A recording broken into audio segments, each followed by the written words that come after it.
আমরা আজকের এই কাউয়া কাদেরের যে স্থাপনা সেটা আমরা ভাঙার জন্য এসেছি।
আমরা আজকের এই কাউয়া কাদেরের যে স্থাপনা সেটা আমরা ভাঙার জন্য এসেছি।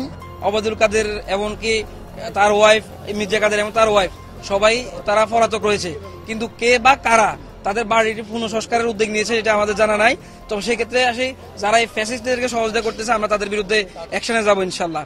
আপনারা দেখেন, আর আমরা আপনাদের মাধ্যমে জানিয়ে রাখতে চাই, বর্তমান সরকারকে হুঁশিয়ার করে বলতে চাই, আপনাদেরকে এই ছাত্র জনতা এই ক্ষমতার আসনে বসিয়েছেন, অতএব ছাত্র জনতার ইমোশন বুঝতে হবে।